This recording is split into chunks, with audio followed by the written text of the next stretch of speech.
Hey hey, bienvenue en 2016. Bonjour à tous et bienvenue dans ce vlog sur mes attentes par rapport à 10 Cloverfield Lane. Ah, 10 Cloverfield Lane, un film dont on va pas mal parler sur cette chaîne pendant certains temps. Ça va pas vrai, ça va faire que 2 vidéos, mais bon, c'est pas grave. Donc 10 Cloverfield Lane est un film réalisé par Dan Trachtenberg qui fait suite à un de mes films préférés de tous les temps, Cloverfield. Donc si vous êtes un petit peu habitué à ma chaîne et à mes propos, vous savez que j'adore les films de gros monstres. Et Cloverfield est le deuxième film de monstres que je préfère parmi tous les films de monstres après Godzilla, l'original.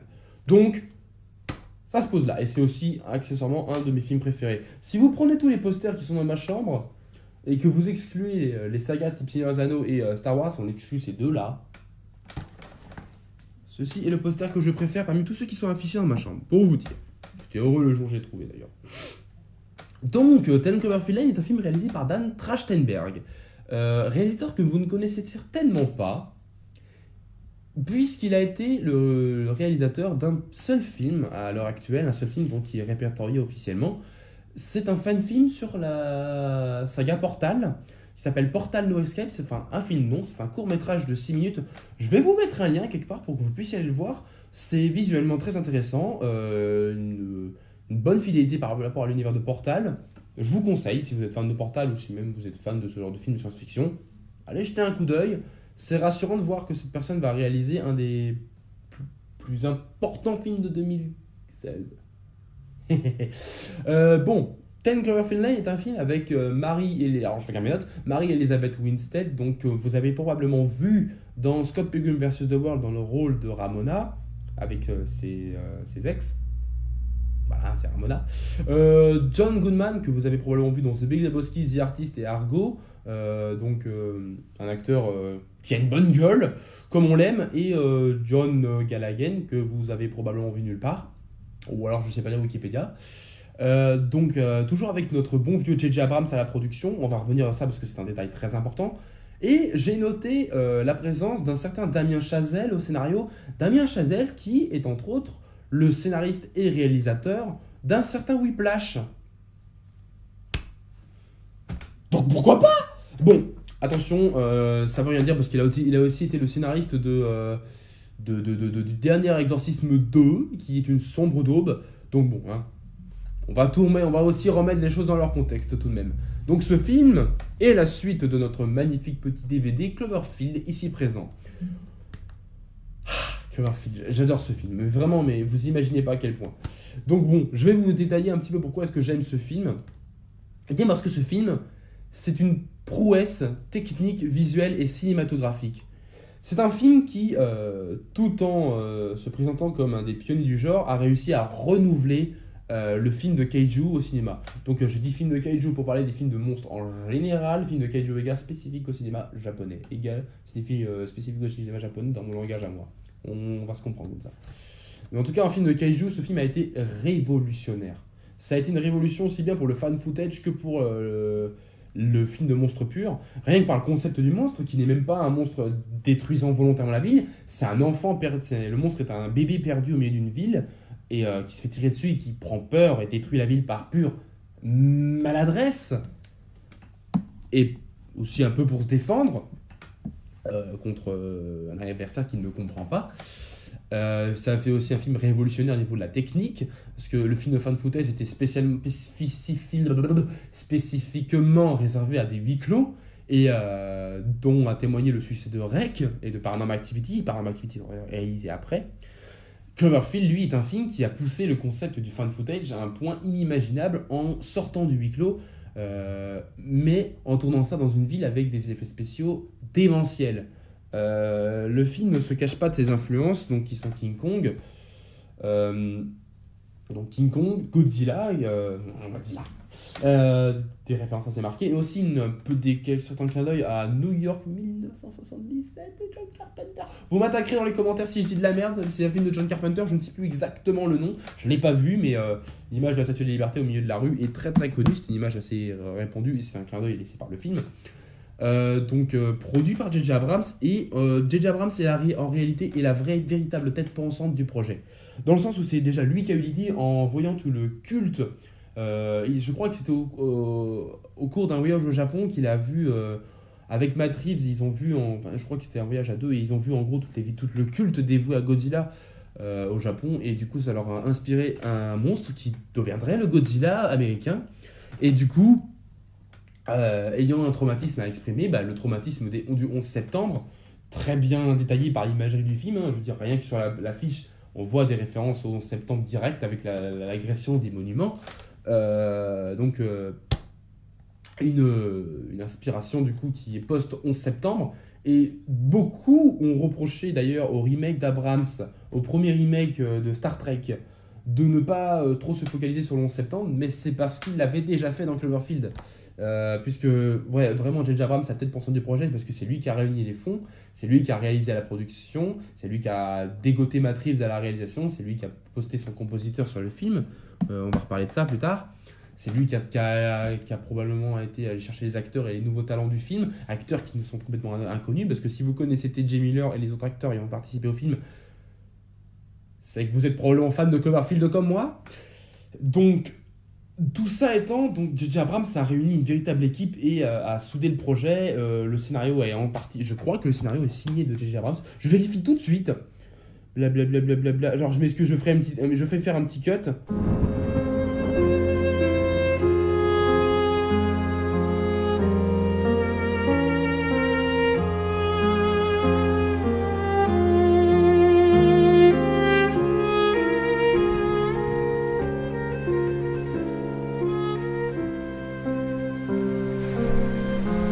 Autant pour moi, il a été écrit par Drew Goddard, et d'ailleurs qui revient sur le nouveau Cloverfield, d'après ce que j'avais lu. Autant pour moi. Petite erreur de ma part. Ok, il n'a pas écrit le scénario, mais bon, il a participé fortement à la mise en place du projet. Et a participé à toute la production du film, de sa pré-production, au tournage, à sa post-production. Donc quand même, il a eu un rôle très important. On peut aussi saluer quand même la performance de J.J. Abrams, qui a produit ça tout en étant sur le tournage de Lost, qui a fini par produire. Excusez-moi, je suis un petit peu enrhumé. Mais donc, il est quand même la tête pensante aussi du projet de Lost. Et Lost, qui est ma série préférée de tous les temps. Voilà, c'est dit. J.J. Abrams, donc, un homme que je respecte énormément. Et c'est en grande partie grâce à Cloverfield que je respecte. Alors oui, ça va être super, je suis le bruit du DVD qui se lève et qui se repose à côté de mon micro. Mais j'en ai rien à battre. Ok, ouais, J.J. Abrams, donc, une très grosse tête pensante du projet. Le film qui a été une révolution au fan footage. D'autant plus révolutionnaire que le film a été produit avec 30 millions de dollars. 30 millions de dollars, ça vous semble peut-être une somme astronomique, mais comparé à un film américain, c'est que dalle. Mais c'est que dalle. Si on prend un film de kaiju américain, genre Pacific Rim, le budget est estimé entre 150 et 200 millions de dollars pour une réalisation de Guillermo del Toro. Godzilla, le remake, doit au moins s'approcher des 200 millions de dollars, si ce n'est les dépasser. Donc d'un point de vue de film de blockbuster, c'est que dalle, et le film s'est produit dans un secret le plus total, dans le sens où il a été révélé 2 mois avant sa sortie, exactement comme a été fait cette suite. Effectivement, parce que 10 Cloverfield Lane, le trailer est sorti début janvier, pour une sortie qui sera prévue la semaine prochaine. C'est vous dire à quel point le film a été réalisé dans le secret, et c'est un film que j'attends depuis que j'ai vu Cloverfield et depuis qu'une suite a été annoncée. Ça fait très longtemps que cette suite a été annoncée, et je suis heureux de voir qu'elle a vu le jour, d'autant qu'elle a été produite en même temps qu'un certain Star Wars 7, ce qui, doit-on le rappeler, est impressionnant. Que J.J. Abrams ait trouvé le temps de réaliser Star Wars 7 tout en produisant tel Cloverfield Lane. Moi, je salue la performance du bonhomme. Je salue d'autant plus que J.J. Abrams n'est pas resté en ses gonds. Déjà, il a changé de réalisateur avec Dan Trachtenberg. Je crois que Matt Reeves est occupé au 3e film, La planète des singes. Donc je crois qu'il n'a pas pu se rendre disponible pour le projet. Du coup, qui réalise la 3e planète des singes. Je sais plus c'est quoi le nom. Mais voilà, je crois que le film se réalise en ce moment, La planète des singes, 3e volet du nom.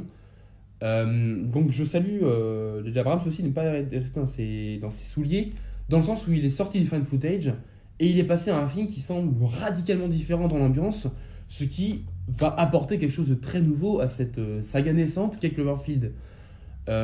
puisque le film va se passer un mi-huis clos, mi-monde ouvert, entre guillemets, avec un film d'exploration, un peu comme Monsters de Gareth Edwards. D'ailleurs, à ce propos, je pense que c'est aussi une des raisons pour laquelle il a été dégoté de Dan Trachtenberg, dans le sens où le premier film de Trachtenberg était quasiment réalisé dans un huis clos, devrais-je dire carrément. Et il est intéressant de noter que son deuxième film va se réaliser dans un film qui va sortir d'un huis clos. Exactement comme notre petit Gareth Edwards avec son Godzilla, j'avais noté un truc qui était assez intéressant par rapport à ces deux premiers films, donc Monsters et Godzilla. C'est donc que Monsters, il filme deux monstres s'accouplant, et dans Godzilla, il filme le nid d'un monstre ayant donc pondu ses œufs. Donc il est très probable que nous ayons une scène dans le fameux Star Wars Rogue One.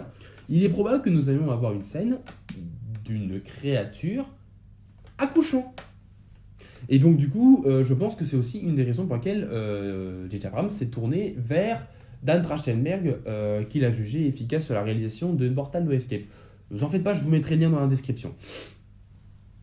Qu'est-ce que je peux vous dire de plus sur le film ? Oui, je vais terminer aussi par vous parler un petit peu des bonus de Cloverfield.